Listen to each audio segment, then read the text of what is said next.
চলে আসছে। তো বাড়িতে তো পৌঁছেই গেছি অনেকক্ষণ আগেই। তো বাড়িতে এসে আমার দাদা একটু বসলো, বসে টসে সঙ্গে সঙ্গে বের হয়ে গেছে বাড়ি থেকে। আর আমি তোমাদের সাথে আরও কিছু শেয়ার করতে চাই। দেখো, আমি বাড়িতে 1 সপ্তাহ মাত্র ছিলাম না। এর আগের বুধবারে গেছিলাম, আজকে বুধবারে বাড়ি আসলাম আমি। তাতেই মানে ঘরের অবস্থা দেখো, তোমরা দেখো। এই হচ্ছে ছেলেদের কাজ, কোনোদিনও কিন্তু তাও আবার হার মানবে না। অবস্থা দেখো, রান্নাটার অবস্থা দেখো, সব এলোমেলো করে রাইখে দিছে। ঘরটা যে কতদিন থেকে ঝাঁপ দেয়নি ভগবানই জানে, বালু কিচকিচ কিচকিচ করতেছে। আর এগুলো ব্যাগ তো আমি নিয়ে আসলাম, এখন এগুলো সব পরিষ্কার করতে হবে। কি বলবো, 1 সপ্তাহ বাড়ি ছিলাম না, তাতেই এই অবস্থা।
এই যে দেখো, আমি তো রাগ করে বাপের বাড়ি যাইছিলাম, তোমরা তো সবাই জানো, কিন্তু তাও এর মধ্যেই এই কানের ইসেটা নিয়ে রাখছে, আর এই বডি ওয়াশটা নিয়ে রাখছে। ডাব বডি ওয়াশ আর দুজোড়া কানে নিয়ে রাখছে। আর আমি আবার বাড়িতে আনতে যেতে বলতেছি, ও আমাকে আনতে যাবে না রাগ করে।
ফাইনালি আমার ঘরটা পরিষ্কার করা শেষ হলো।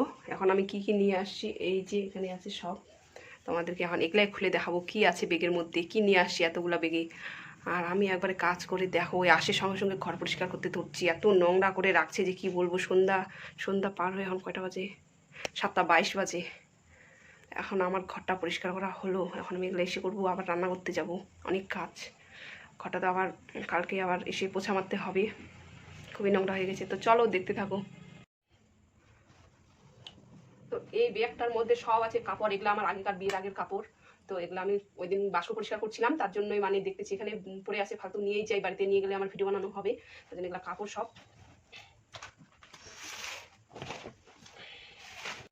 এই ব্যাগটার মধ্যেও কাপড় কয়টা জিনিস ছিল, ওগুলো আমি বের করলাম, আরও আছে। কি আছে দেখি দেখি দেখ, ও শ্যাম্পু শেষে আর নেই, এগুলো সবই কাপড়।